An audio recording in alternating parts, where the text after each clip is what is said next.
Hello everyone! Today we publish our game. I chose CrazyGames as the platform that I will publish. First, let's go to Unity for building the project. Always in player settings. Some parameters must be modified. I like always start by setting up the splash screen, then click on Preview to see it. In other settings, always the API compatibility level is up to date. Managed stripping level to low, don't go higher, it could cause some of your code gone. For vertex compression, leave it like this. For compression method.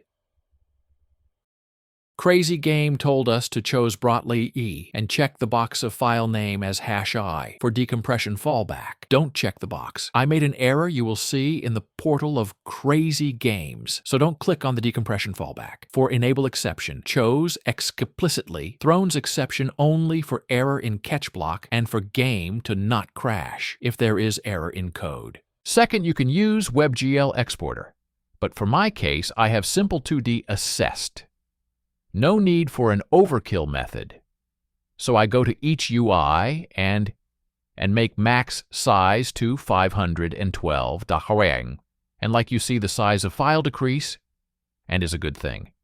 Then loop in all of the art folder after that. Now we build the game. Chose the folder, or we create a new one. I prefer make folder with the name builds and put inside it all future build of your game. The result is a folder named build with two files, an index.html and template.html.sc. Now tap developer.crazygames, then click on submit a game.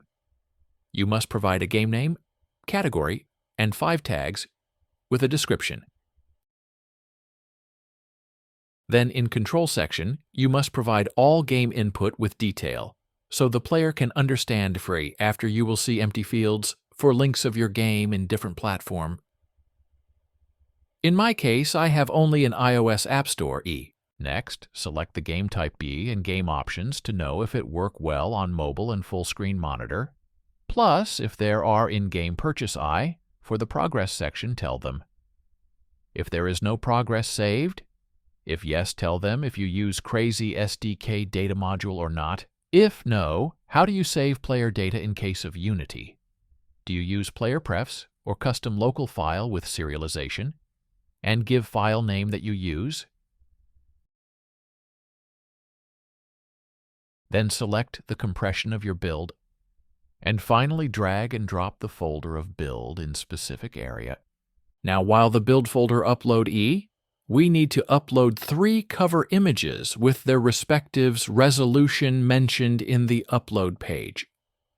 After that, we save and go to next page before submitting now. There is the next page. We see this error because, like I said before, I checked the decompression fallback box, so I need to return increase version number and rebuild the game with decompression fallback off. Now everything worked fine. The game load perfectly, as let's test it before we submit it. Like you see on the right, these metrics of CrazyGame that tell if everything work fine, and the game answers their obligations for a good game in their platform. We run the game now, and the problem of banner ads covering a lot of game area.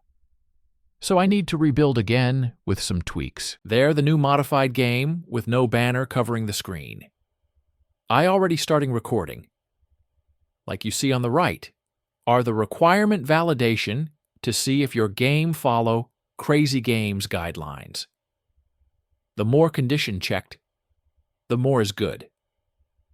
Just don't focus on XSolid token because it focus on in-game purchase. Just think on other like ads. For my case, I don't implemented rewarded ads and multiplayer logic like invite link. So after this, I press on submit. You will see the part of SDK not used.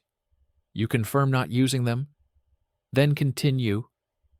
A small pop-up will show telling you to write your plan where there are present and how many time are shown. Just follow ad guidelines. Then last step confirm. You choice and respect some rules. And in my games, you will see your status, if accepted or rejected, Wait for 24-hour and see the result. Hope you have success for your journey of game making and have good day.